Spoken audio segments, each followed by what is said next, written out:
Good evening, ladies and gentlemen. Please take your seats, for the show is about to begin in 10 seconds from now.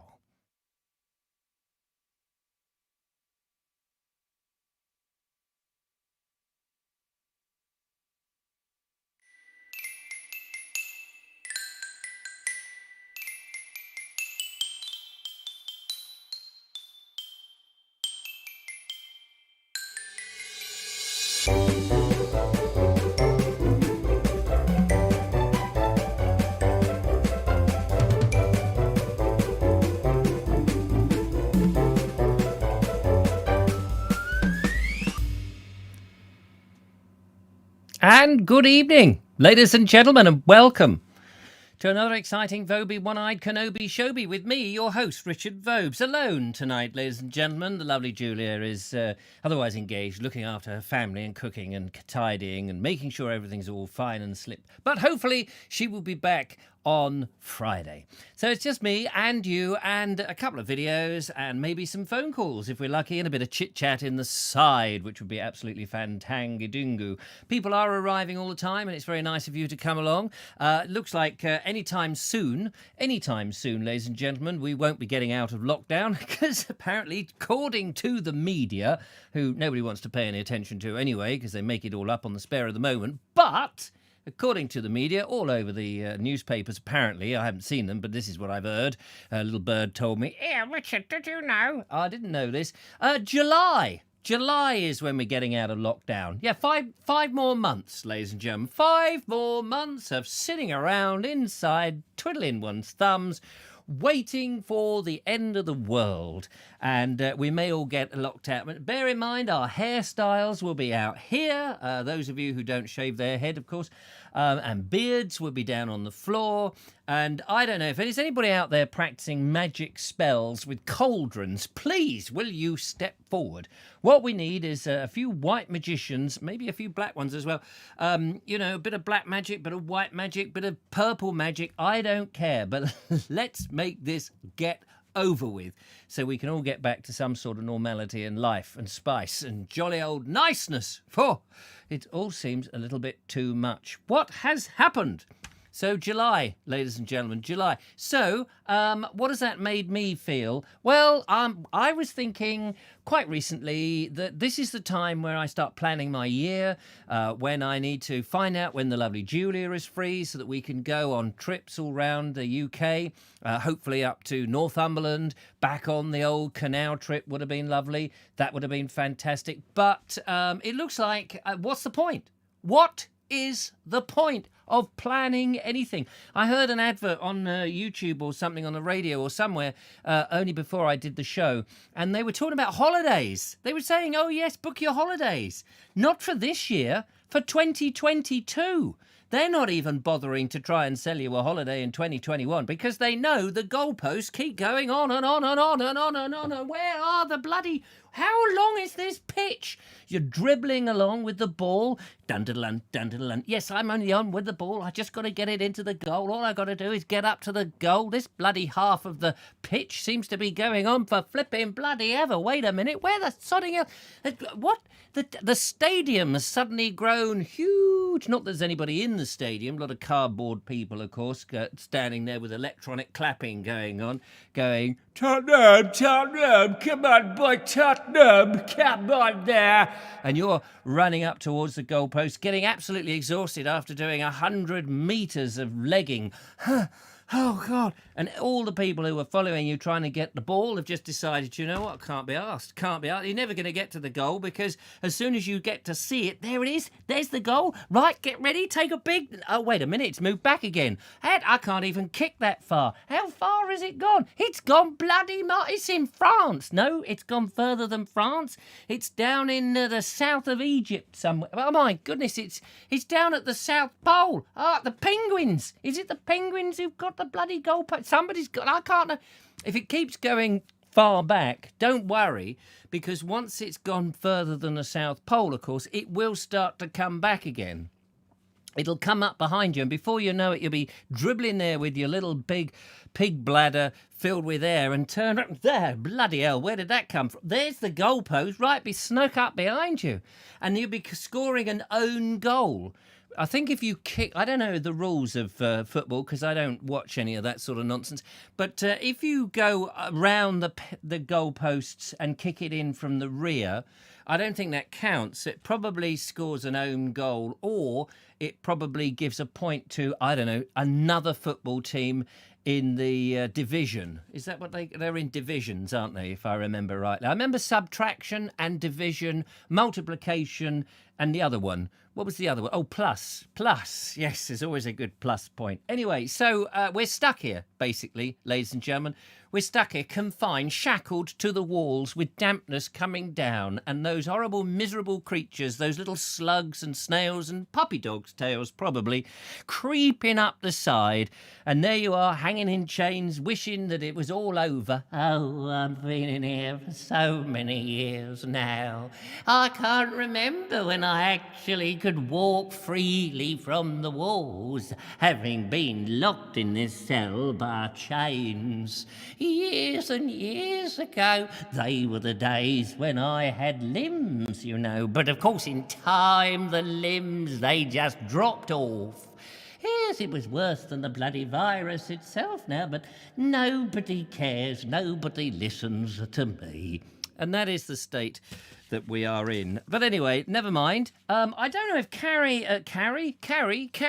Anybody got a carry-all? Do you remember those carry-alls? Kerry Baldwin, it's your birthday. I got a piece of paper I wrote on Monday.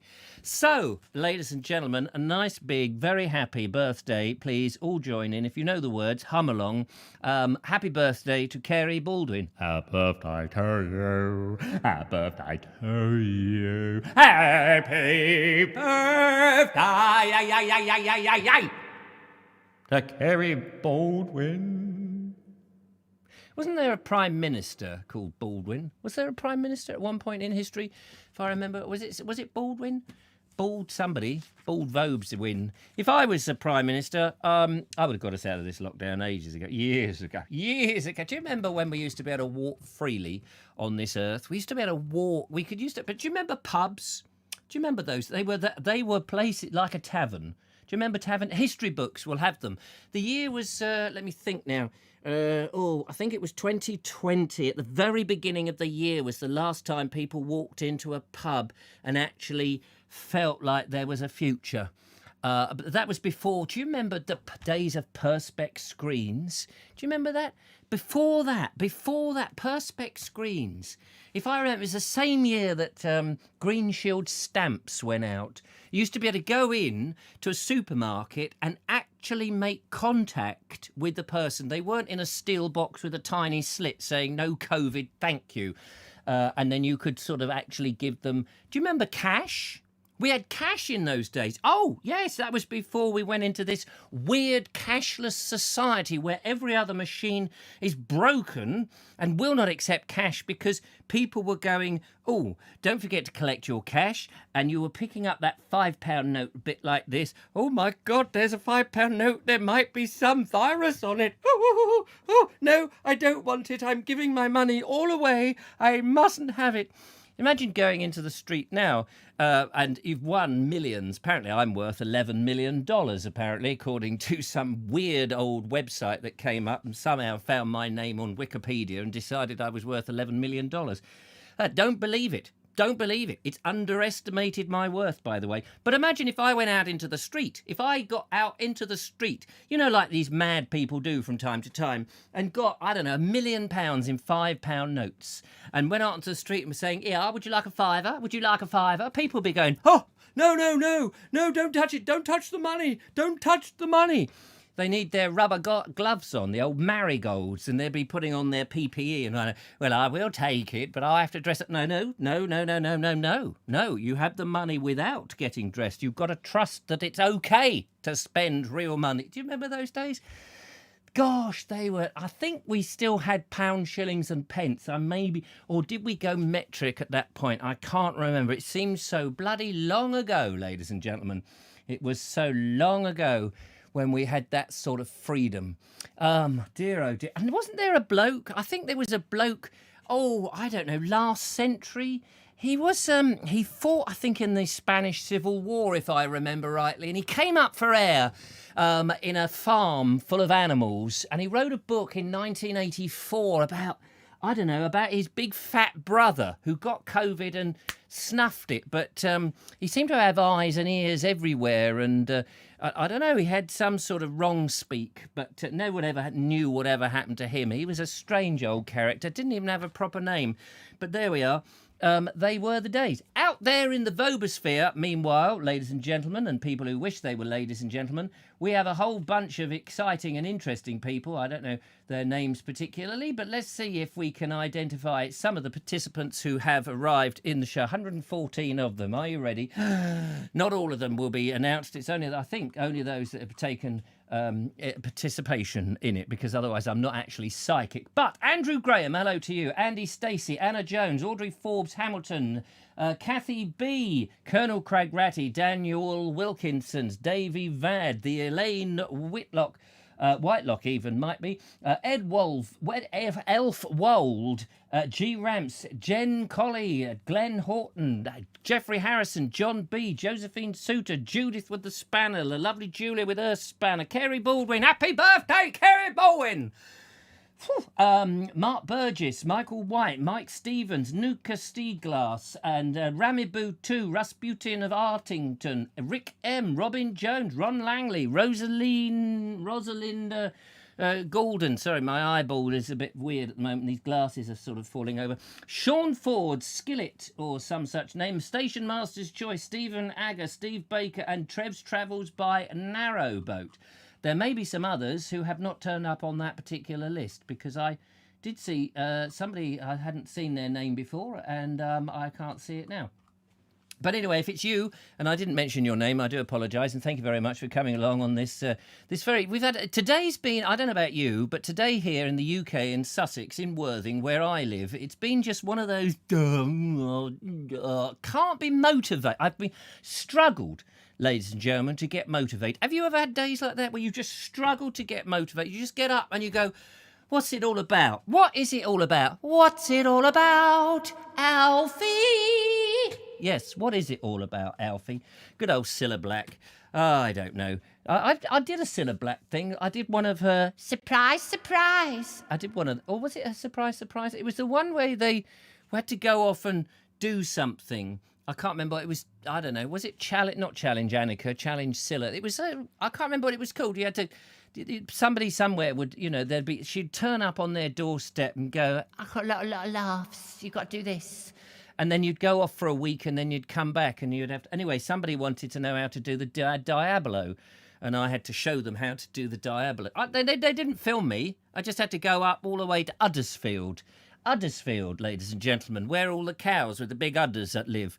And another one wanted to learn to ride a unicycle. And, of course, my agent rang me up and said, oh, Richard, could you go up to... I can't remember where it was now, somewhere. Could you go up to somewhere where I can't remember where it was now and teach somebody to ride a unicycle in a week, because they've got to come back on this programme with Cilla Black? So I said, yes, that would be lovely. Be lovely to do that. And I did go up there, and I got paid very nicely. Thank you very much. It's very nice. But they never filmed me, which was a shame. We thought that Cilla Black was going to come along and actually ride on the unicycle, but alas, she didn't. I can't remember what the programme was called. I'm just looking to see if anybody else has come up with a solution, but obviously not. Aldous Huxley designed the blue pint for Build Back Better, did he? Aldous Huxley. Didn't he write Brave New World, if I remember rightly? And also Aldous Huxley wrote a book which I did have at one point. I don't have it at the moment. It might be on my shelves in the other room. A book called The Art of Seeing. And it was all about the exercising of the eyes to get rid of myopia, because H.E. Bates, who was an ophthalmologist or some such eye specialist, had come up with this solution in the 1920s to improve eyesight, better sight without glasses. A seminal book, and a lot of people read it, and a lot of people went blind trying to do these exercises. Me, one of my eyes fell out. So, yes, so that's why I've got a prosthesis. That might be the story, or it might be a complete and utter lie. Who knows? I don't always say the truth. David Vad says that you should have done a programme with Priscilla White instead. Yes, I don't know who Priscilla White is. But she sounds like a lovely lady. Paul Smith says HCQ even. I've not heard of that. What else have we got here? Skilt says, same here. Went out on the forest walk. Halfway back to the car, it started to bucket rain, soaked to the skin, but the rain stopped when I reached the car. Great. Yeah, that's the sort of day I've had. It's been one of those typical days. Brave new world. Yes, we'll be living in a brave new world, says says Michael White. Absolutely. And Bates' method never worked for me, says John B. Yes, it was an interesting idea. I mean, I think there is legs in it. I think it could work because I did meet a bloke who had done it. He knew about it and he said it worked for him. But my eyes were so gone with the myopic that because it was all based on retraining the eyes on how you see, how they move. Habitually, what you do is, you may not realise this, ladies and gentlemen, and I shall try now to educate you with something that I can half remember and probably get wrong, but who cares? It's the internet. You can't rely on anything from the internet. So, the idea is, in an ordinary person's eye, is that what your eye is constantly moving. It's central fixation, if I remember rightly. You've got one point that is actually the bit in focus, and your eye is moving constantly like this. It's sort of scanning. But the brain, clever thing, the brain, I don't know whether you knew the clever thing, the brain, it manages to take out all this sort of scanning thing and create what appears to be a static world and an interesting thing in front of you so that you can actually look at stuff. And of course, your memory of seeing things before also help the optic nerve and the interpretation to see what it is you're looking at. But what happens in this modern world of ours, particularly those people with myopia, is they actually get this strand of central fixation. They try and see everything without moving the eyes. And so they try and see everything clearly, all that's in the peripheral, and not what is this one, scanning thing that's sort of looking all around everything and moving about all the time. And because of that, it tends to change the shape of the lens on the eyeball. And because it's an organic thing, it can then start to distort. And because it distorts, it gets out of focus. And because it's out of focus, then you need lenses to focus it. But the trouble with glasses, according to H.E. Bates, was it H.E. Bates? Whatever his name was. H.E. Bates. I thought he was a writer, wasn't he, H.E. Bates? Was it H.E. Bates who wrote the whatever? Anyway, Dr. Bates, his thing was that the glasses are a crutch. And the reason they're a crutch is because they don't move. It is a fixed solution, but your eyes are organic and they're changing. That eyeball is moving and changing all the time. And so, therefore, it's bad to wear glasses. But if you get to a point like me, when I had this problem, he says you've got to dispense with your glasses and then you can relearn the art of seeing. And Aldous Huxley did it. Aldous Huxley did do it. But you need to catch it early before you're absolutely dependent on glasses and can't walk down the street or anywhere else without them. And unfortunately, that's what was the problem with me, because I had to keep putting the glasses back on because I couldn't see what the hell I was doing. Darling Bud, yeah, we've had it. H.E. Bates was Darling Buds of May, but the I can't remember his first name, the Dr. Bates, whatever his name is. Cilla Black game show, The Moment of Truth. Oh, was it The Moment of Truth? Oh, I think it was. The Moment of Truth. The Moment of Truth. Yes, thank you very much, Audrey Forbes Hamilton. H.E. Bates, Darling Buds of May. Yes, I realised that. I can't remember his name.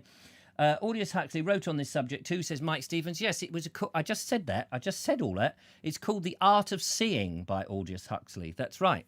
He was inspired by Dr. Bates. Robert Brailsford says, I has my first jab yesterday. It was Oxford and administrated by the Royal Navy staff. Very well organised. And what happened? Are you feeling all right, Robert Brailsford? Has any of your limbs fallen off?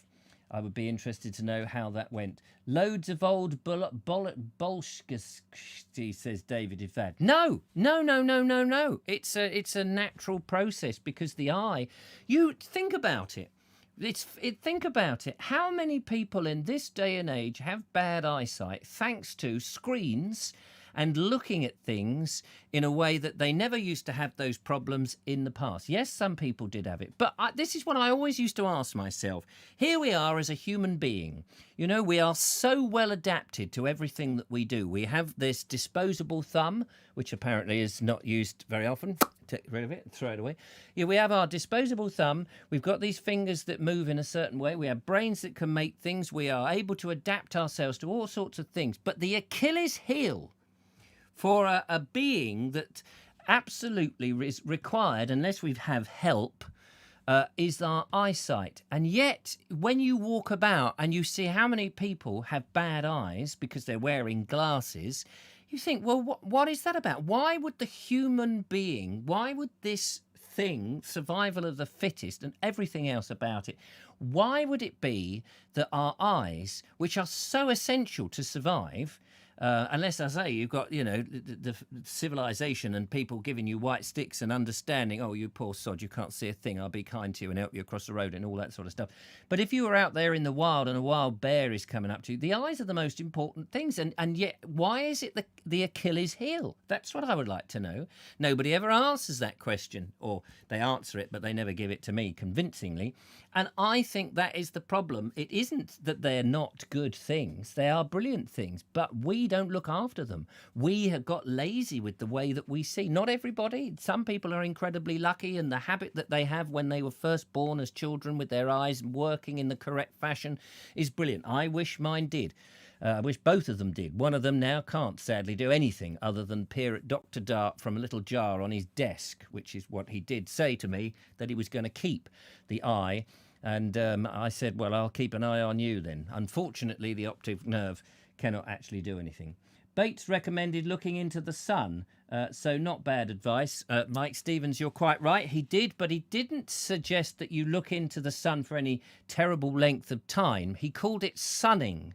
And he was he described it as looking at the sun with your eyes closed, and you would sun your eyes like this, and you would open them for a moment and then close. I read the book several times, so you can't pass that one very.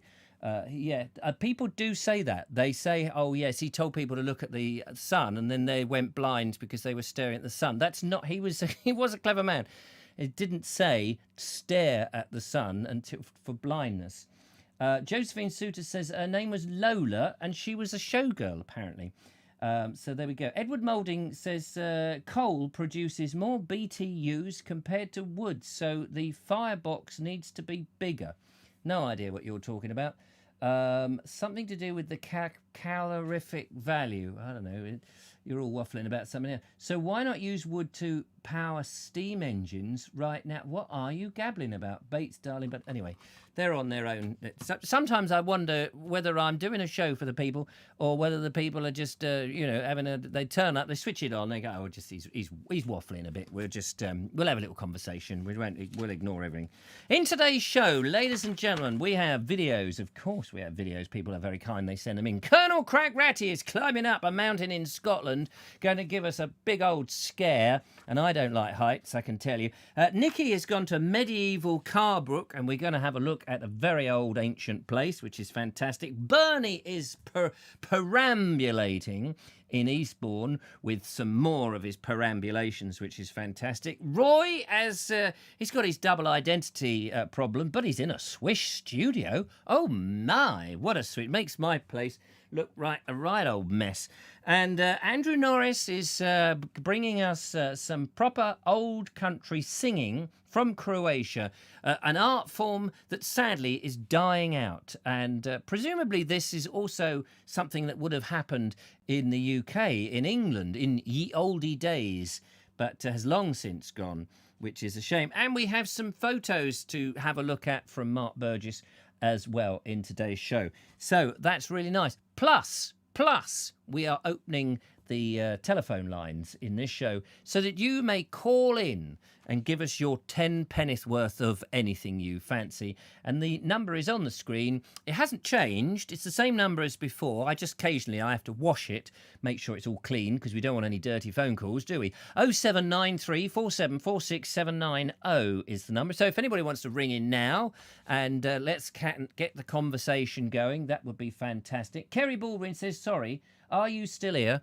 No, I left 10 minutes ago. This is just a previous recording I've left running whilst I'm actually in the bath soaking my bod. Josephine says, sing it, people. It's a song. What's the song? What is the song? Still have the book somewhere, says John B. Lola the Showgirl by the Kinks. Was it the Kinks who sang that? Lola. Wasn't that, who wasn't that? Was it not Neil Diamond? It was the other one. The one with the big ooter. What was his name? Who also sang Song Blue Delilah. Was that the same bloke? Or is that the Welsh geezer who he didn't do Under Milkwood, but his mate did, didn't he? I can't remember. Was that Tom Jones? Which one am I thinking? Barry Manilow. Oh yeah, there we are. Barry Manilow. Thank you very much. That's marvellous. Lola was a showgirl. Yes, she was a showgirl. And it's a song, says Josephine Suter. Yes, thank you very much. I do know that. Thank you. Barry, get the van. That's it. Anyway, Kerry is having a good old laugh. 0793 4746790. Are you able to survive till July on lockdown?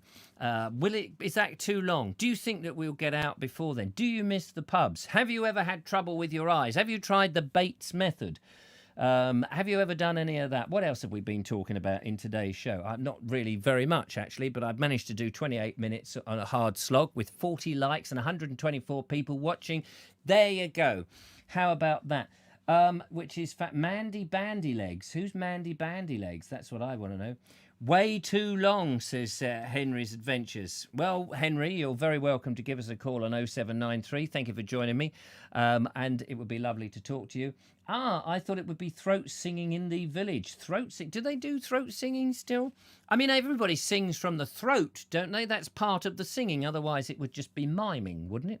Otherwise, how else do you produce the sound if it doesn't come out of your throat? Does it come out your ears? That would be a marvellous little piece. I think Eric can manage to make it come out of his ears, but we don't want to see that because it's a little bit thing. Nootka says, I desperately need my eyes testing. Well, there we are. Go and see the Dr. Bates. He's a nice bloke. Fords have said all their cars will be electric by 2030. Will they? What? Not the existing cars, though, will they? What will you do with your existing car? I mean, who now, if you are thinking of buying a car and they're going to have all their cars by electric in 2030, who's going to buy a car? I mean, I'm regretting now beginning to think about buying my van. I thought I'd have my van for 10 years and then try and sell it. But no one will want it, will they? In 10 years' time, it'll still be a nice van, hopefully, unless I've trashed it. But it'll be a nice van. But if everything's all on electric, then who's going to buy a car? Because they'll be thinking, well, what's the point? In the future, we may as well wait until the price of electric has come down for vans and cars and things. What do people think of laser surgery, says Josephine. So I wouldn't touch it with a barge pole. I think that laser surgery is going to correct your eye in the short term, but because of your habits of seeing, going back to Aldous Huxley and Bates, that you will find that you will then steadily go short-sighted again, possibly long-sighted, depending on. Milk floats. Yes, milk floats. Bring back the milk floats. That would be good. Can anyone here play the Patagonian nasal flute? Asked John B. Now, there's an interesting thing. I wonder if they can. And Ed Wolf is going to be... Travel is going to be the preserve of the rich. Yes, I guess that's going to be so with these amazing electric cars. What will people do in flats who can't have a power lead that comes down? Not all flats are going to have enough bays, are they, to charge their cars? What will they do?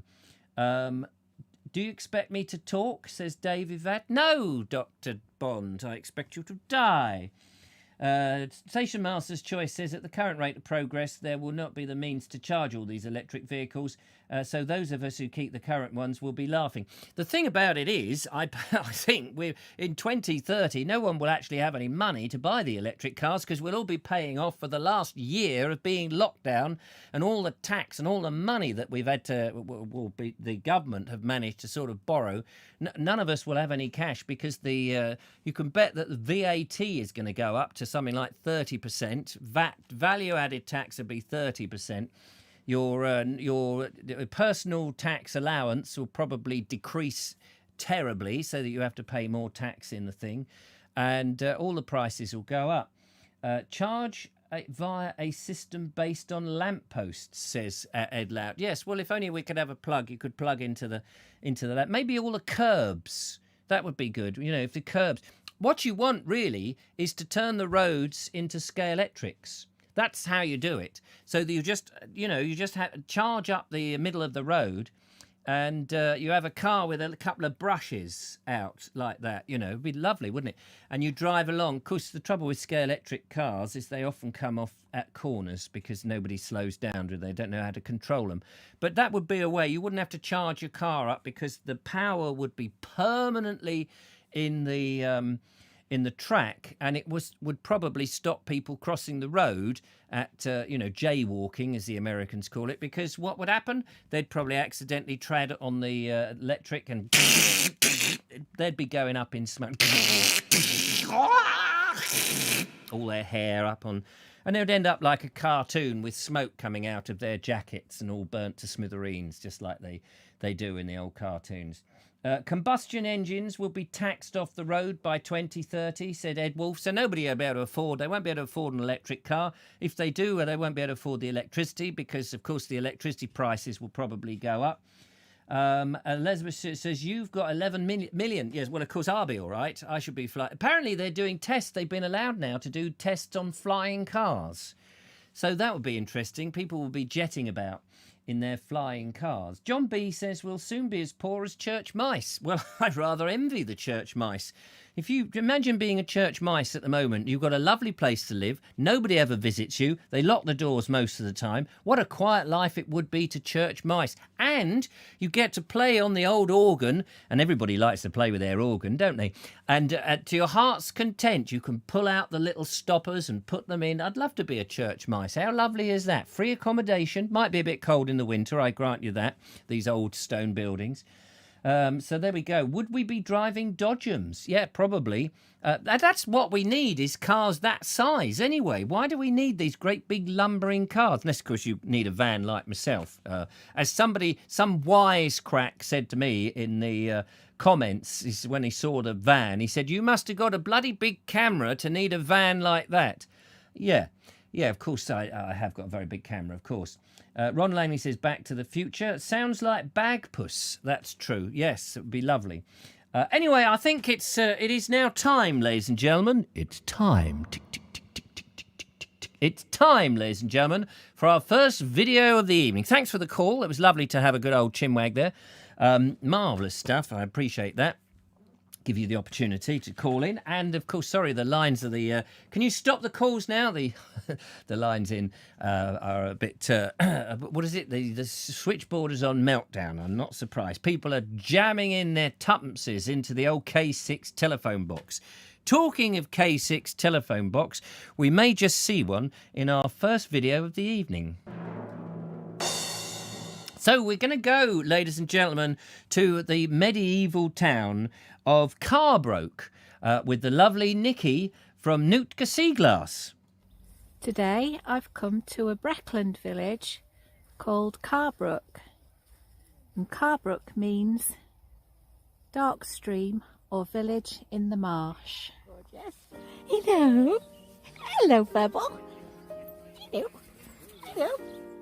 So we have the Carbrook oak, believed to be 700 years old at Manor Farm. And an example of a phone box, which dates from possibly 1936. And lots of interesting buildings around this area.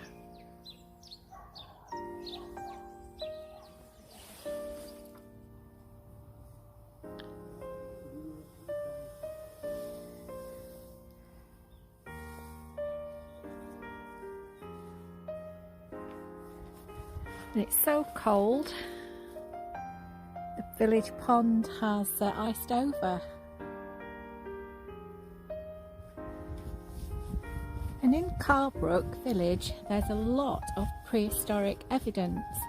The earliest finds are 2 Neolithic axe heads and a Neolithic arrowhead. This is a little private nature reserve, and I particularly like it because there's all bird nesting boxes.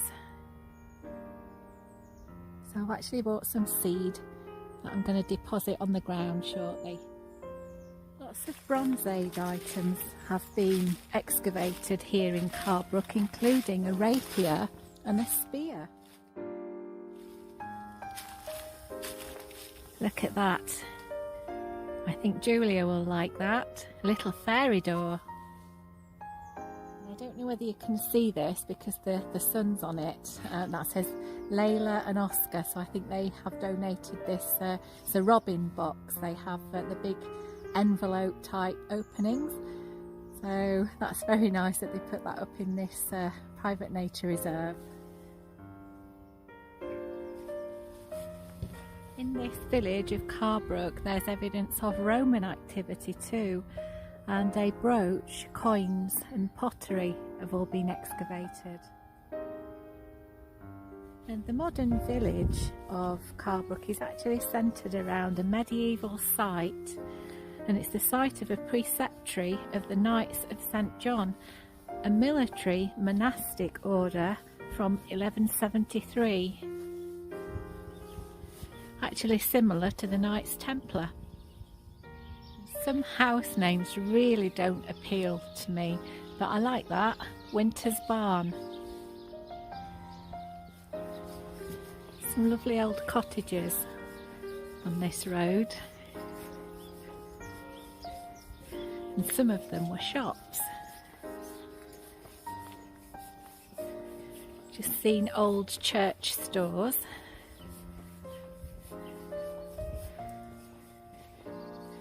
Gravedigger's cottage. I think this might have been an old pub, now called the Thatched Cottage. And there it is. There it is. What a lovely church tower to finish off with. What a lovely... Thank you so much, Nikki. Very interesting to hear about the prehistoric finds and the Roman stuff and the rapier and all of that, the history and the medieval layout and this, that and the other. I've been reading, actually, about the old open fields and the field systems in England, and it's amazing. It is amazing. Much more of the population was in this country, and much more. What kind of language is that? Much more as the population. What are you trying to say? There was a greater number of people back in the old Neolithic times than people are given for, and in the Roman times as well. And much more of the land had been cultivated, so much so that when you see the lichits. Lynchets, I don't know what they're called. The lynchets, I can't remember. The workings on the downs, you see that on the downs and things. The fact that they're still there and that you can read them is because they've not been ploughed up, clearly. And that's the waste. That's the waste. These are the areas that they expanded to such a point when they needed the cultivation of the soil that they said, well, we better go on to those awkward fields on those awkward hills and cultivate that because we need a lot more space. And they went and cultivated all that. And because in latter times when the population declined a bit, they didn't need to go back. And then, of course, it turned to pasture and we had sheep on there. And so the ground was undone. But because of that, because we know that these areas are of waste, we know that the rest of the area had been cultivated, and so much of Britain had been cultivated, much more than they used to think. Excuse me, I've got burps coming in. I just need to get rid of one. Just bear with me. That's better. I like to press the mute button so you don't hear any of that nonsense. Have I pressed the? Panned myself. I think panned myself to one side of the signal. Then, yeah. So it's fascinating. So I'm not surprised they found not medieval, the prehistory stuff. It's everywhere. It's everywhere. I mean, you can't see much of it now because it's so long ago, and we've built over so much of the place. But the prehistory stuff is pretty much everywhere. People think the Saxons were the ones who were responsible for clearing it. When they came in, they had to clear all this. No, it was all done by the Neolithics. Oliver Rackham, who was an eminent ecologist, he wrote several books on this, which I have very interestingly read. And also I've read now Christopher Taylor's book, which I had came in about field systems of England. Absolutely just amazing, and how the villages developed and how they changed and the needs and all that. And more Romans were here than people realised, and the Romano-Britons, and the villas were all over the place. Absolutely amazing. So it's not hard to imagine that you would find that the Romans have been in these places and didn't make huge amounts of changes, in actual fact, to the way that people farmed. It's just incredible. Where did the wolves go? Where did they go? They went to Woolsworth. But unfortunately, Woolsworth is no longer, that ran out of business, didn't it, Woolsworth? Was it Woolsworth? Woolworth. Oh, yes. That's a derivation, isn't it? Woolies is where the wolves used to go. They used to where they got themselves nicely kitted out at Christmas time on the pick and mix. So that's just arrived to see the lovely vicar. Lovely Nuka, says Julia M. And we've got lots of Gross says Resputing of Arlington. I heard that burp in full stereo. I beg your pardon. There must be something wrong with my mute button. And David Ved says 144. I don't know what that's referring to, because when I'm looking up at my concurrent viewers, there's 130. So the burp in surround sounds. Marvellous. There was a great villa at Aston. Yes, I'm not surprised. They would have been all over the place. Some small and some big. Wolves were extinct by the 17th century. But yes, they're probably extinct well before then, really. Didn't the Romans invent football with their team Aston Villa? They probably did. They probably had something to do with it. The Romans seem to assimilate rather than replace, says Ed Loud. Exactly. I mean, you see, the thing about it is, you've got to think of it like this. There you are as a force coming in, and all of the population, there was a large percentage, there was about 2 to 3 million people already in England when the Romans came in. And what are they going to do? How are you going to change it in 400 years? You can't just, like that. Farms are everywhere. People have got their field systems and their farming, and they've got their little way of doing things.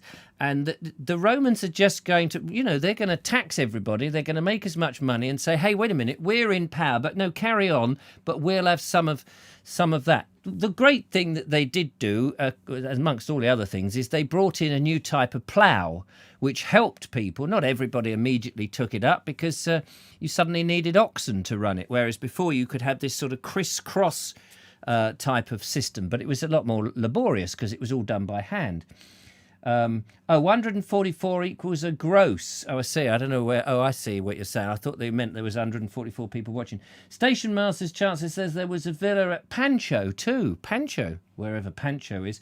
Mike Stevens says wolves have been introduced into the Scottish Highlands. I think that's a very silly thing to do, to start introducing wolves again. I don't know what you think. Do you think it's a silly thing? I think it's a ridiculous thing to do, because who is their prey? Who is their prey? And who is the prey of the wolves? The Romans were an inspiration to Borg with their assimilation. Is that beyond Borg? Was it the tennis player, wasn't he? Was he inspired by the Romans? And, of course, the great wolf colony in Wolverhampton, says Mike Stevens, the great wolf colony there. And some say that they're still there, in actual fact. Benita is there. 100 years is 4 generations, so 16 generations of Romans. But that's assuming, of course, that they live by 100, isn't it? I don't think all Romans lived that long because they didn't have penicillin, remember? And they may have got ill and died much younger. And, of course, they did have trouble with their water supplies. Wolves went back to the Premier League in 2016, says Audrey Forbes. Rabbits. Yes, they brought in the rabbits, didn't they? And if it wasn't for the rabbits, we wouldn't have had that lovely double act, Chaz and Dave. So we can thank the Romans for them. Nutka says, I don't agree with wolves rewilding. No, I don't. I disagree with that because it just seems a strange thing to do, to put the top end of predators in when we don't have enough of all the other animals, first of all. And ultimately, we would be the wolves' predator, which we proved in the past because we got rid of them. So we would hunt the wolves. So what is the point of having wolves again? I mean, it's not, you could understand if there were bits of the world in which you go, right, okay, man isn't going to go over there and put them in. But we do have to live by these things. And you only need to have one kid, being eaten by a wolf, and then there'll be a cull. And that's just going to be then unfair on the things. So that's a bit of a shame. Apparently, says Ian Dance, I've got a Roman nose. We should give it back. He may be. Can you imagine that poor Roman running around going, "I'm got my nose. Ian's got my nose. I want my nose back. I want my nose." The lovely Julia says, rewilding wolves. That's one way to control the fox population. Yes, I suppose that's true. And Stuart Douch, Romans brought us alphabet, writing and roads. There we are, alphabet, writing and roads. Boom, boom. Absolutely. I mean, we're indebted to all the people who've come in over the years and given us lots of different things. It's absolutely important to remember that. And let's have a look. The bears will eat the wolves. So, okay, so now we've got the wolves. We have to put bears in. So who's going to go and keep the bear colony down? Colony? Can I have a colony of bears, please? Jim M says, have you ever been to the northern end of the Chiltern Hills, Richard? Ivanhoe Beacon, Dunstable Downs, and other such amazing Neolithic sites, not really very far from you. I think I've been up that neck of the woods, but I don't think I've visited those sites, not knowingly. I've been past them when doing corporate stuff, but not had the chance to leap out. But yes, I would like to do that, but because we've got restrictions at the moment. I don't know if you've noticed for the last year, we've had a few restrictions in which that if you go and do anything which you further than something, somebody will take exception to it and call the police and send you messages saying, oh, you're not supposed to go out, because now we're in the world of snitch. We're in the world of snitch where children are encouraged. This is the sad part of the whole thing, isn't it? Children are encouraged to tell the police about their parents. You don't need to live in a police state if you can indoctrinate kids to tell tales on your parents. Lynx are being introduced to the Qaida, is it Qaida forest? Lynx, which is great. And imagine the lynx in there and all these women stripped down to almost just their pants running in. Anybody who happens to squirt a bit of lynx on them, they'll have all those, according to the adverts. I've seen it on the television. It must be true. It's been filmed. Andy Dalgleish says, rewilding beavers seems odd. The dams they make create massive amounts of methane. What the dams do, or the beavers. Ernie Samet says, bring back red squirrels. Well, that would be good, wouldn't it? I love the alphabet spaghetti, says Benita. And Robert Croser says he does have a Roman nose. It's roaming all over his face. Boom, boom. Oh, I love it. Very good. Roman gave us sandals, which is very nice.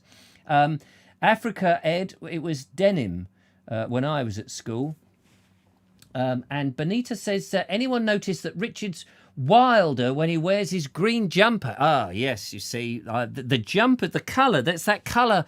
There is a thing, isn't there? Do you remember? I remember reading about that, the old theory that if you paint the walls in the hospitals like green, people are going to recover more. Not blue, funnily enough, but if you want them to sleep better, I think blue was good. And don't do it in red because it makes everybody angry. There's that sort of colour psychology. In the 60s and 70s, there was a phase of all these books. I'm sure you can still buy them, but there was a bigger phase before the internet came and separated everybody into to their little echo chambers. There was phases that you couldn't get away from, and then everybody was talking about, oh yes, colour psychology, yes, you've got to have this combination and that combination, and what have you. They won't do you in now. They know you have 11 million, says Josephine Sue. Don't believe everything you read online, by the way, because they've underestimated. It's only dollars anyway, so what is that in English money? It's probably about £5.50. Robin Jones says he's definitely off on one. Yes, and neighbours, you gotta be a nosy neighbour. Make sure you snitch on your neighbour, your mother, with a little understanding. Neighbours and family snitching on each other. How sad.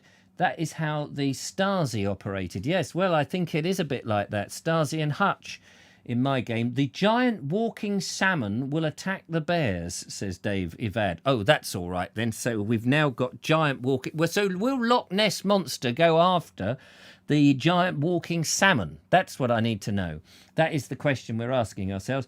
The Romans taught us how to pipe our... something out of the house, says Mark's beautiful landscape. Mark, I haven't seen any of your beautiful landscape for a long time. Got to get down to Cornwall at some point. Pink walks in prison is there to calm them down. Nice. Always nice to see that. That is true recolor. Mark, where's my invitation? Says what's his name?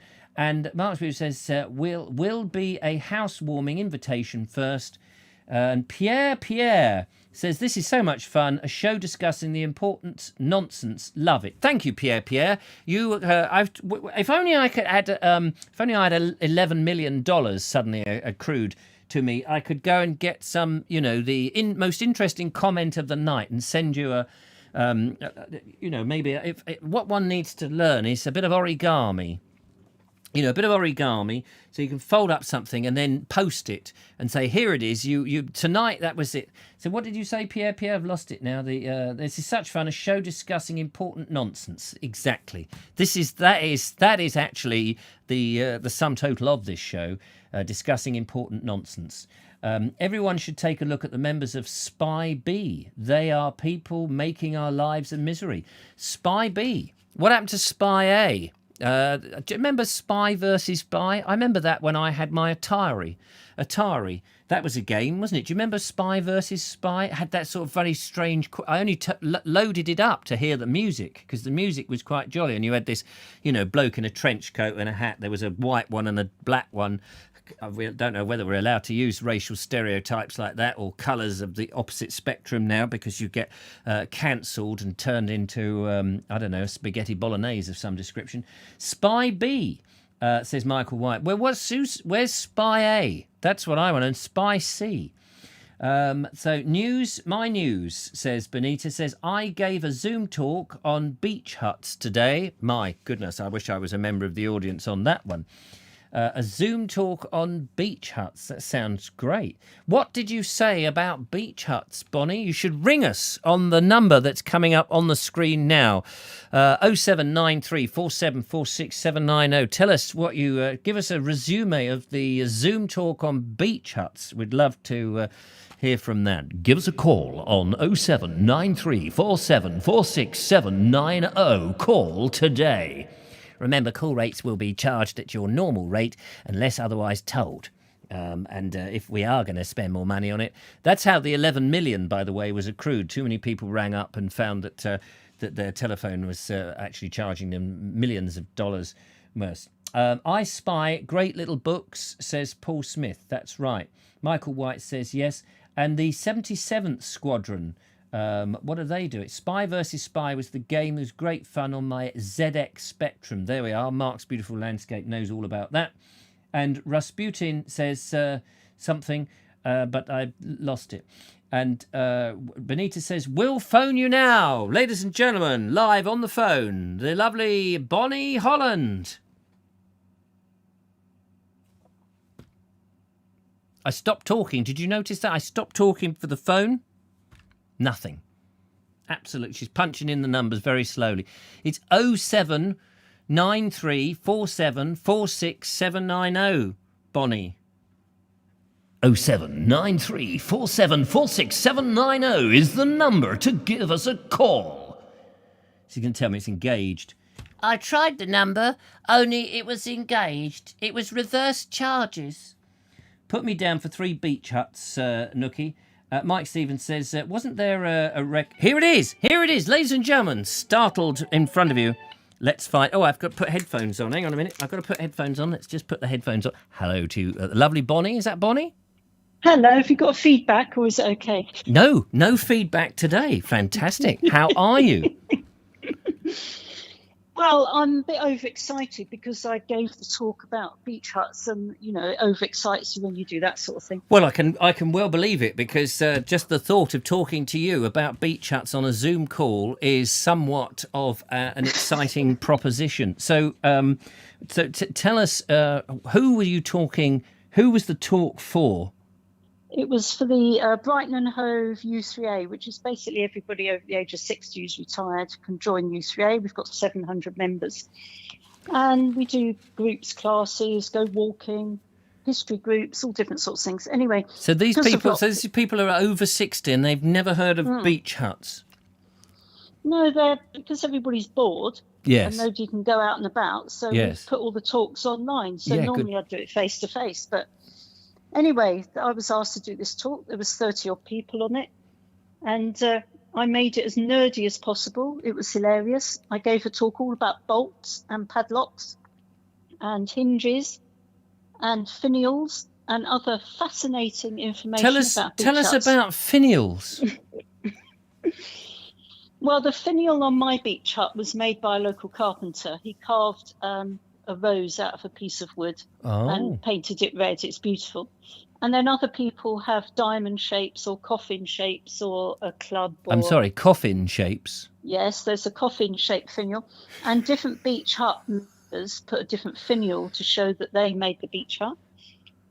And then all the numbers are made differently as well. So some people have a mosaic number or a china number or a carved number.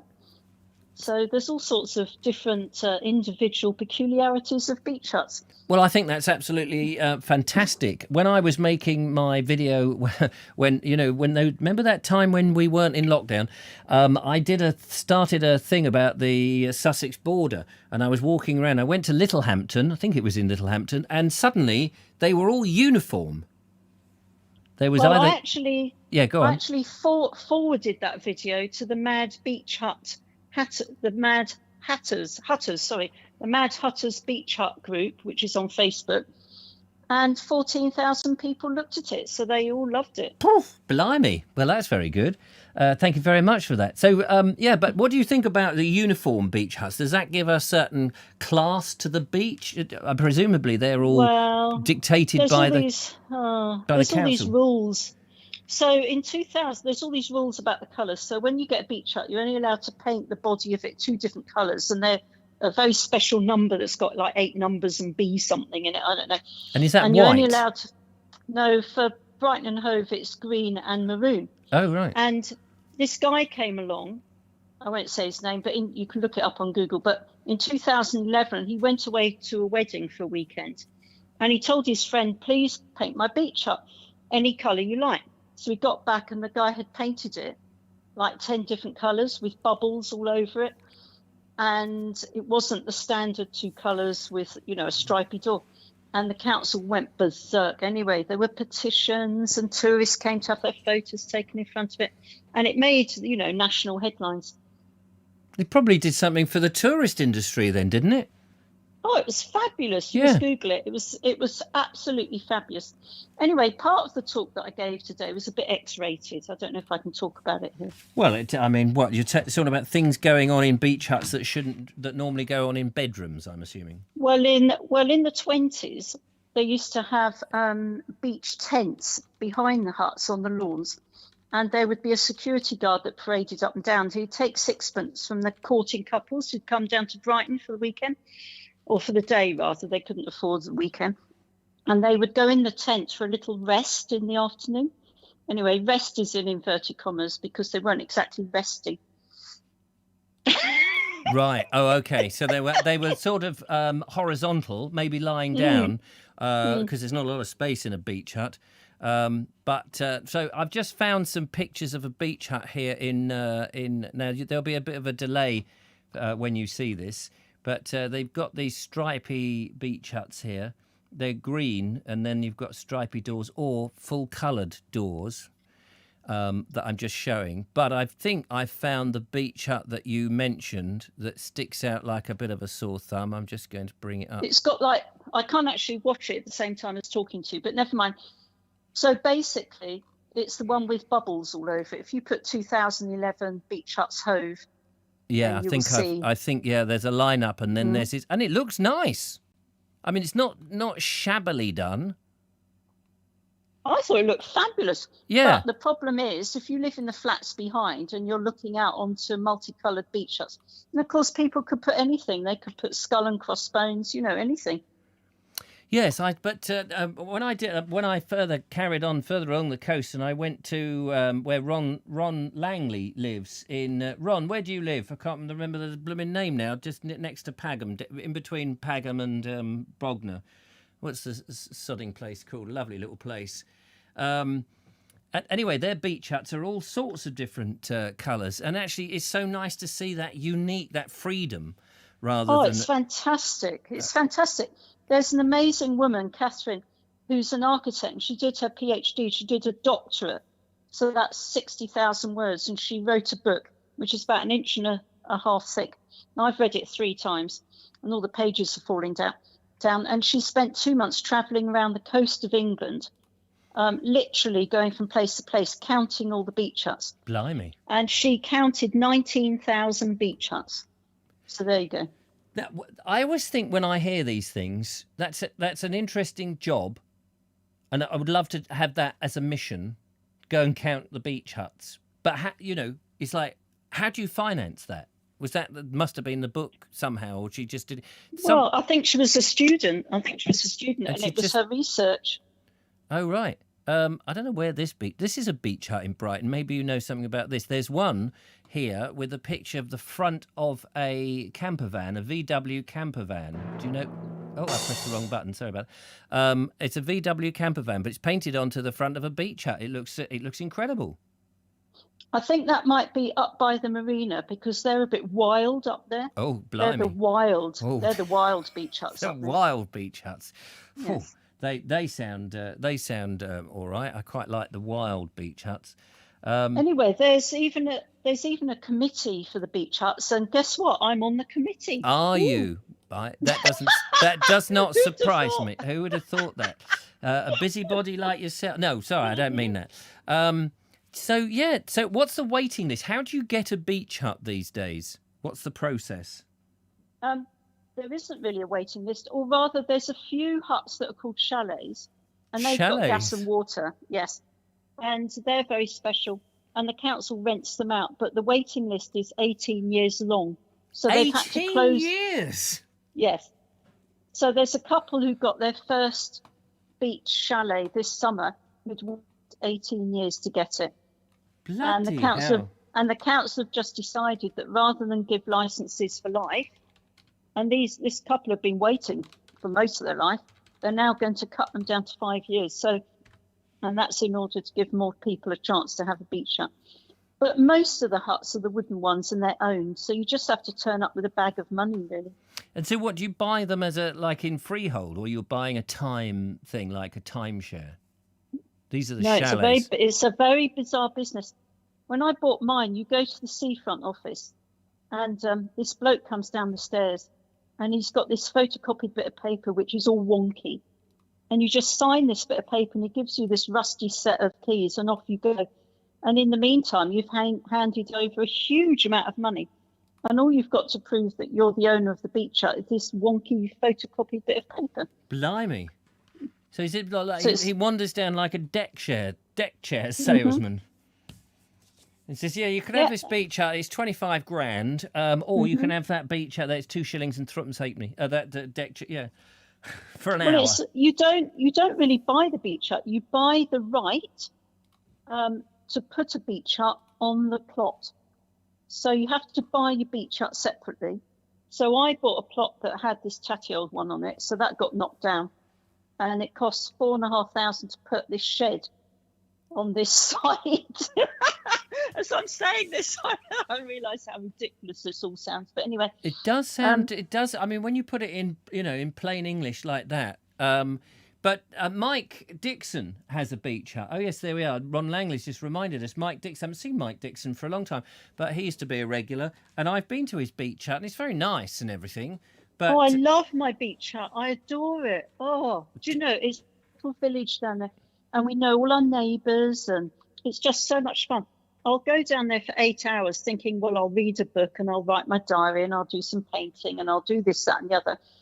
And 6 hours will go, and all I've done is chat to the neighbours, talk to the tourists, I don't know, fed some dogs, I always put a dog bowl out with water in so that dogs that go by can have a drink, and I end up chatting to people. I do like winding up the American tourists, though. I quite enjoy that. How do you wind them up? Because quite often people will ask, what are the poles up the side of the huts? Because each hut has got 2 poles on either side. And so sometimes I'll say, oh, that's for when we bring the horses down so that we can tow the huts down to the sea, like in the old days. Yeah. And quite a lot of people will believe it, but it's not true, of course. No, of course. What are they? What are the poles? What, I don't understand what the poles are. They like poles or something. What are they doing? They just poles in the ground to hitch it to, so it stops it from blowing away. No, it's like there's 2 tubes up the side of the wall of the hut, and you just stick poles in there to put your windbreak in. Oh, I see. And in fact, here's a link to your where did you go? Where you went to the houseboats down by the River Ada? Shoreham. And you, yes, Shoreham. And you walk past one of the houseboats where there's a little business, and the people who live on the houseboat make the windbreaks for the Hove beach huts. Oh, right. It's a small world, isn't it? It's a small old world. I know. You say taking the mickey out of the beach huts to the Americans. I used to do a podcast which used to be called The Vobes Show, funnily enough. It's a good name for a podcast, for me anyway. And I used to always say I was in a beach hut in Worthing in West Sussex, down on the beach. And people believed this because I'd play in it was an audio podcast, so I'd play in the sound effect of seagulls and the sea and all of this. And people would believe that I really was in a beach hut. Well, I was actually in a shed in the back garden, but, it was I would say it's a Vobes Show come from the beach hut in Worthing. And some bright spark said, well, how do you power it then? How do you power your computer if you're in a beach hut? And I said, well, obviously on the prom, there are street lights. And I said, all you've got to do is unplug one of the bulbs and plug in a little lead. And that's how I do it. I said, the council don't know. I said, go in there first thing. Well, also, I've been making and collecting puppets together because I want to do a Punch and Judy show from my beach hut. Yes. Turn the whole beach hut into a Punch and Judy theatre. Well, I've got a shower curtain that I hang across the front gap for when it's a bit windy. Yeah. And so I thought if I get a black curtain and put a slit in it, I could do a Punch and Judy show for the kids that come along. Fantastic! You'll have to let us know when you're doing that. We'll come and film it. So it's very amateurish. I've got no ability at all to do this sort of thing. But when I sit in the beach hut, you've got the desire, though. That's the important thing. So I've been buying cheap Punch and Judy puppets off the internet, like a £5 or something, and I've been collecting them in my beach hut. So now when children wander past, I leap on them and practice my little bits of script that I've made up to see if they're any good. And do you have a swazzle? Do you use a swazzle? I haven't got any technical equipment because I'm not in the business, but I can do some of the voices now. That's the way to do it. I've learnt a few of the voices. That was terrible. Do it again. That's the way to do it. I'll put a bit of reverb on there for you. That's the way to hang on. Do it one more time. Right, come on. You need to direct me. 3, 2, 1, shoot. Yeah. 3, 2, 1, shoot. That's the way to do it. That's the way to do it. Well done, Punch. Give us the sausages. Have you got any sausages? No, I'm going for a vegan approach. What I thought I'd do... Yeah. No, I'm not a vegan. What I thought I'd do is I'd get a seagull puppet. I'm still looking for that. And I've got a friend knitting me some chips so that I can have a line of chips that get stolen by the seagull. That's my idea instead of the sausages. You need a policeman, don't you? You need a policeman to be chasing them. Well, what I thought was instead Or of is that a community punch, service person these days? yes, I'm going to have a PCSO. But what I thought, instead of having Punch beating up Judy, which is not really acceptable, No. what I thought I'd have Well, it Punch never as a was, super. really. I thought I'd have Punch as a super spreader, and I'd have a plant spray spraying water at the kids. I'm not sure if that'd be allowed though, but anyway. Yeah. And then the policeman would come along and arrest everybody. But Could the I don't policeman know. arrest the audience, say you're not allowed to gather in one space? Well, I'm working on the script, Yeah. But anyway, if anybody's got any ideas. So this is what I spend my time at the beach hut thinking of, is scripts for the Punch and Judy show. Yeah, well, Which may never happen. Well, I think it should. It must. We must see it, and we must get some photographs. You must take some photographs and send them in of you with the puppets.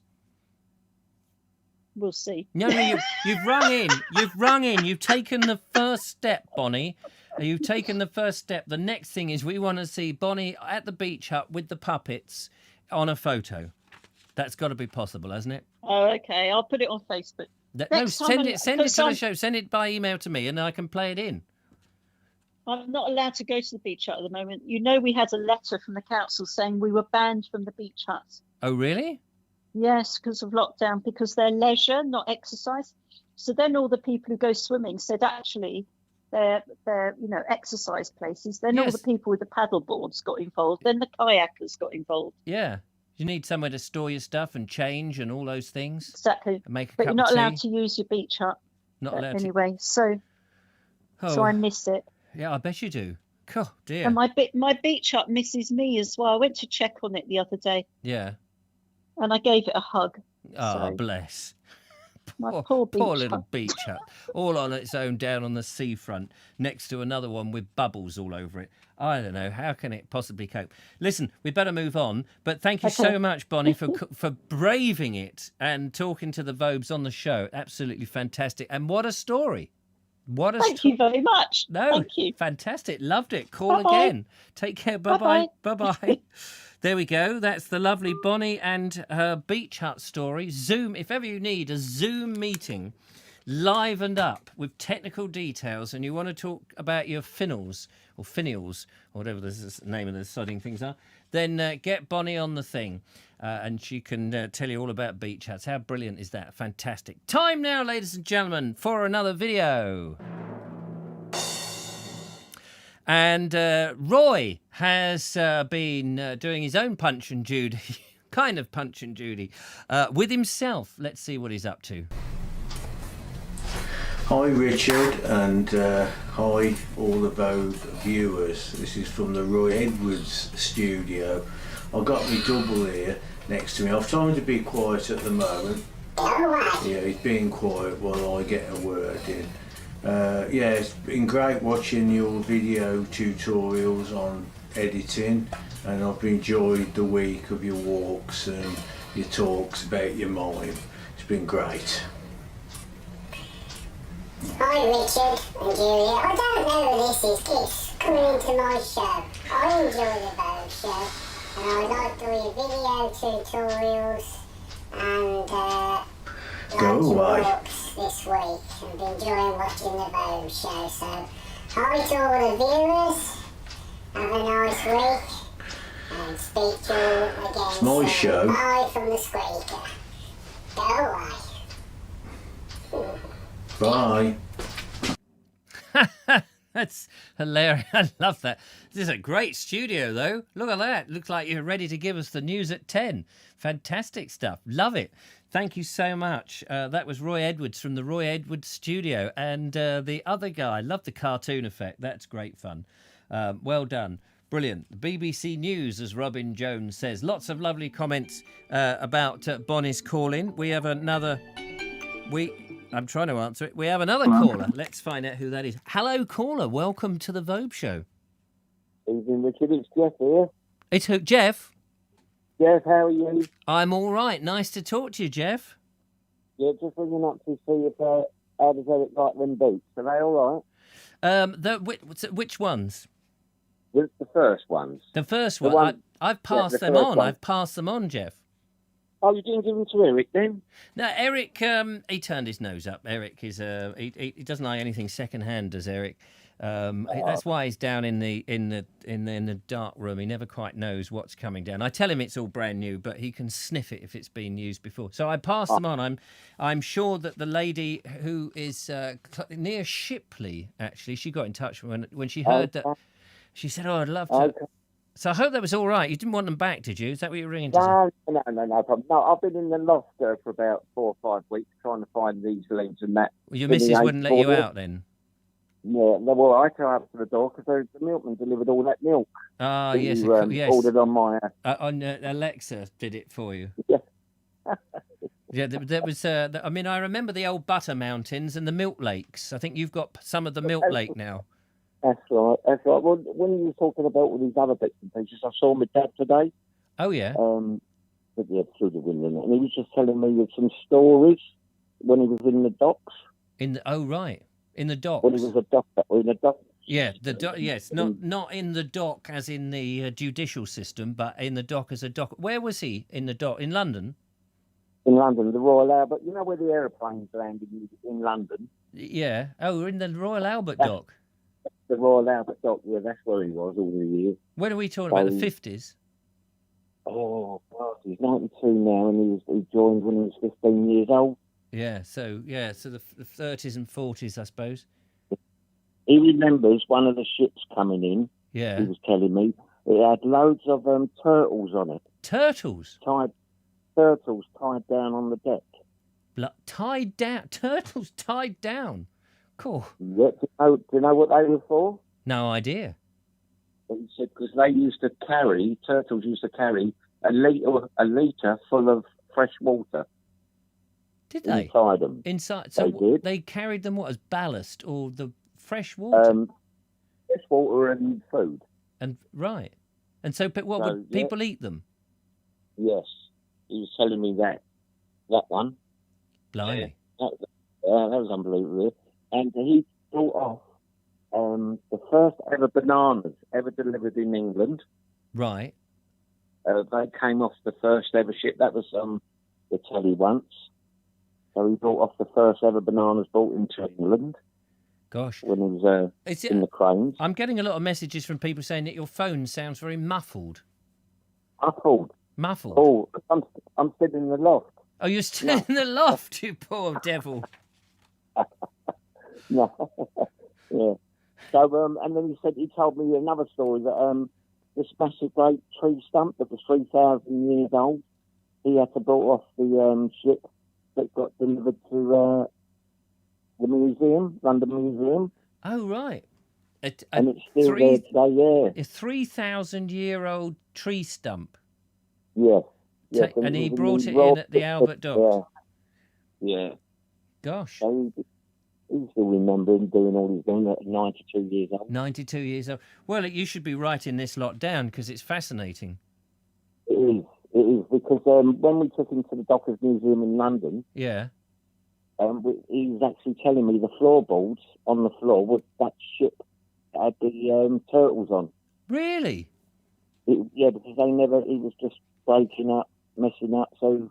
He recognised the floorboards of the museum as being those on the ship. On that ship, yeah. You should record him. Have you got a recorder? It'd be lovely to hear his voice, hear somebody recalling these details, and we'd play it in on the show. Wouldn't that be amazing? I could do that. Yeah, of course you could. Get him 92 years old before he pops his clogs, and we'll play him on the show. That would be fantastic. I'd love to hear that. Definitely, I'll definitely do something like that. Yeah. But, we'll have to ring that. Well, we'll have to meet up again, Richard, when this is all done, and I'll give you these wires and the projector. Oh, I'd love to get the projector and get the old films done before they deteriorate. Yeah. That would be fantastic. Contact you on the emails and all that lot when we meet up again. Yeah, brilliant. Look after yourself, Jeffrey. Thanks for calling in from the loft. All right, Richard. Take care. See you later. Yeah, bye-bye. Bye-bye. There we are, the lovely Jeffrey there. Sorry it was a bit muffled, but it's very difficult to get a signal from the loft in Eastbourne, where he is based. But thank you, Jeffrey. And what an interesting thing. And do record. That would be so... I mean, if anybody's got a relation who's got some interesting memories, even either video it, which would obviously be great. If you can't do that, record the audio, would be superb. We could play some of that in. That would be good. I mean, 92-year-old with memories of the sort of 1930s and 40s of the docks in London and the sort of things. The 3,000-year-old tree stump being brought in and the first banana boat. How about that? That is something to be proud of. Well done. We must play another video in because we've got to get through these before the end of the show. People have spent the time making them, which is fantastic. And talking of Eastbourne, let's go down to Bernie, who is in Eastbourne, with the second half of his perambulations in that seaside resort.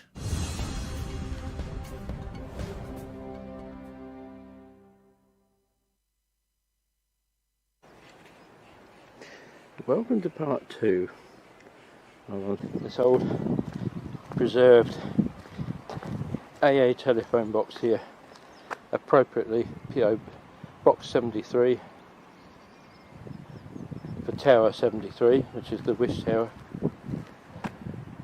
Used to find these all over the place, and ones for the RAC as well. If you broke down your membership of the Automobile Association, or Royal Automobile Club in the other case, you got a key as part of your membership, and that key would open the telephone box, and you could phone for help. Looking up at the Wish Tower, and there you get a closer view of it.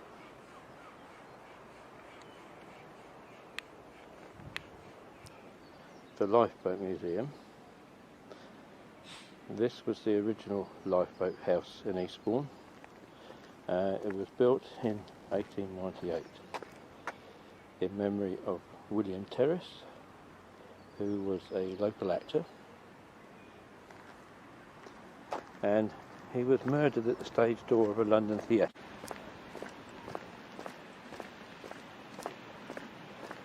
There's another one of these. They were very nicely appointed at one time, but unfortunately the salt air, the wind, vandalism. I think Eastbourne's looking rather sorry for itself at the moment. This used to be the central bandstand. We used to have 3. There was one at the Redoubt, excuse me, there was one up on the Western Lawns, and this was the central bandstand built during the 1930s. I've always thought of it as being at the tail end of Art Deco, but the official description, I believe, is the Neo-Greco style. Nearly Greek? I don't know. Some more of these rather sadly dilapidated bits and pieces.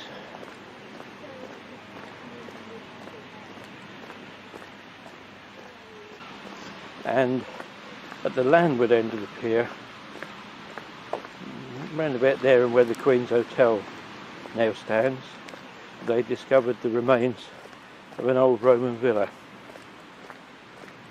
The pier has been added to over the years. We did have a 1,000-seater theatre at the end of it at one time. That burnt down in 1970 and was replaced by the building you see there. And right up at the very top, where the current owner of the pier, Sheikh Gulzar, I think his name is, he's got a thing about gold, so he's painted all the domes gold. But they restored the staircase, and there's a camera obscura there.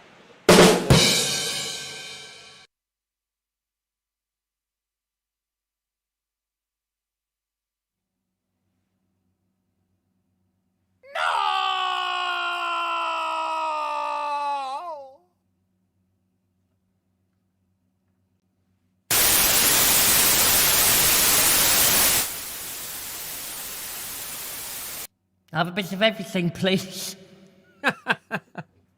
My goodness, that drum roll suddenly, or that cymbal hit, scared the living daylights out of me. There we go. That was Eastbourne Part 1, but there's more of it. Fantastic. Bernie, loved it. Loved the sunlight. Loved the sunlight in Eastbourne on that morning. Was it morning? Wait a minute. It must have been morning because the sun was over there. Otherwise, it would have been behind you, wouldn't it? Yeah. So loved that wonderful morning sunshine. Beautiful in those lovely buildings. I do like Eastbourne. I think it's very nice, and I have performed at the Redoubt Fortress many times. Years gone by at the bonfire night, doing the fire eating and all of that malarkey. They kept asking me back, which was nice. And then eventually they stopped asking me back. I think that was when it burnt down. And then they stopped asking me after that. Michael White says, "You made me fall out of the chair." Oh dear, that was great. Great ending.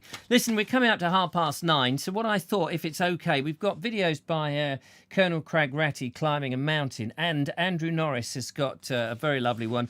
But I thought, if it's all right with you guys, I'll play them in rather than just rush them through and then we not really appreciate them. And we've got some photographs which we can just have a quick look at by Mark, which we will have a look at. But we'll come back to the other videos on Friday. Hopefully the lovely Julia will be there.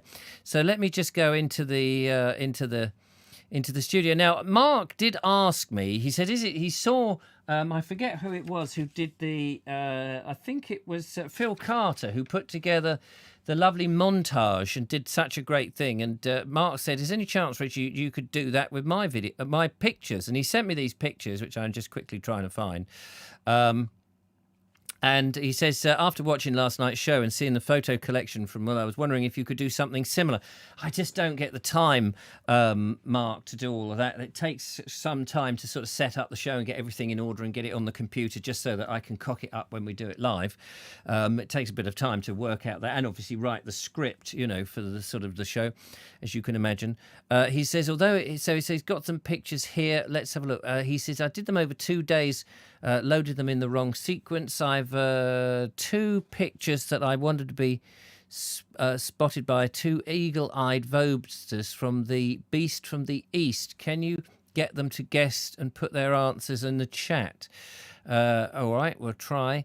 And I'm just going to show them relatively quickly because there's quite a number. Actually, there's hundreds of them. I've just suddenly looked. So we'll have just a brief look.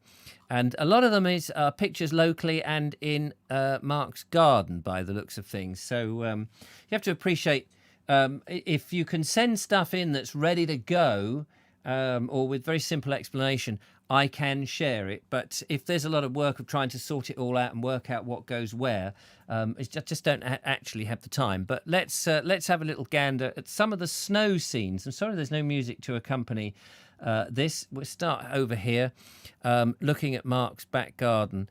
And it's a very nice big back garden. I'd love to have a big back garden like this with all that space to grow stuff, dig up all that grass for one thing, and plant loads of vegetables, which would be very nice. Nice little bird feeder there. And look at all that space. Wow, it looks like you've ploughed it up. Is that the back garden? That can't be the back. This is nearby with some pine trees, which look very lovely. Lopped off there, a little bit of pruning going on along the old route. What sort of pine trees are those, Mark? Do let us know. And I think they're not real stuffed animals. These are presumably ornamental things in the garden. Is that a daffodil? You've got a daffodil, looks like it's almost ready to come up. And I don't know what that blue plant is. Maybe somebody can make a note of it and shove it in the thing. Looking for the Beast of the East, I think, in this picture. That's been pruned rather drastically. And that's looking out onto the road. And there's a car passing on the road. And that's a titchy picture. There's a few titchy ones. There's what looks like a Christmas tree. Or is that a yew in your garden? And here, where is this? You may have said, but this must be fairly local to you. It looks very nice, a bit wet and a bit frosty in that long, what do they call it? Trussocks? Do they call it trussocks? Is it trussocks? Those lumps of grass like that? How lovely down near the beach, I imagine. It's sort of like a seagrass. What do they call it? That grass. They have a lot of that in Norfolk, don't you? The sort of seagrass expanse of space. Is that near the? Is it? Well, I can't remember where you said it was. Are you near Eastbourne? I can't remember now. Very lovely though. Nice bit of wild country to go exploring with all that grass. Can't remember. The littlest on the golf links. Oh, okay. And there is some sheep. And do you remember Paul, who gave us a long video about bell ringing? Well, he's very kindly given me some books on sheep identification. But and I was looking at it the other day, but I'm afraid they're too far away for me to identify exactly. Trussocks to you, says Clive Waterfall. Yes, thanks very much. Here we go, more of these, and a lovely looking plant, but I can't identify that one, but maybe you can. And we're back to the garden for the last of the the pictures there. Thank you for that. I'm sorry I didn't have time to put it to music and give it the finesse that it should have had. The sheep were hiding in the grasses. I'm not surprised. Probably trying to keep warm, I should think. Sorry to run through that very quickly, but I don't like to delay people at 9:30. I know sometimes we... Oh, lamb's ear, says Rammy Boo. Nice to see you, Lisa, by the way. Lamb's ear, that plant was. So there we go. But yes, if anybody wants to put together a little photo slide of pictures, no more than, say, 2 minutes with a bit of music, we'll happily play them in. If you've got some explanation, then bung it in the email, richard@vobes.com.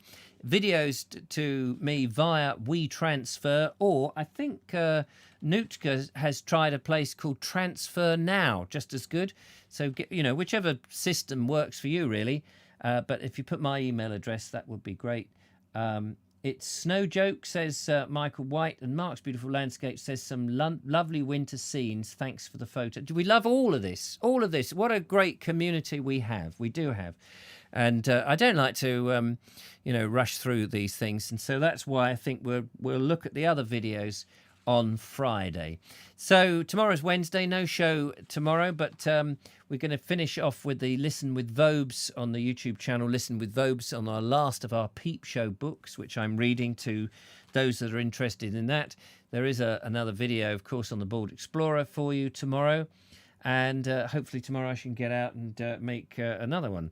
There's no end to it. But yes, we're stuck in lockdown until July, so keep coming back for the Vobe show, and I'll try, with the lovely Julia helping on Mondays and Fridays, if and when she's free, to keep you entertained, because that's what we do, and we do try our very best. But that's it for today. Thank you so much for coming along. It's been absolutely wonderful. Thanks to Bonnie for the phone call. It was lovely to talk to you on the phone call, and to Jeff, of course, for ringing in and giving us all that info about your dad at 92. That's amazing. Thursday tomorrow. What did I say? Tomorrow is Thursday. Did I say tomorrow is Thursday? I can't remember what I said. If I did say that, then I made it all up. Friday is the day after Thursday. I know that much. It gets very confusing when you're locked in your house like this.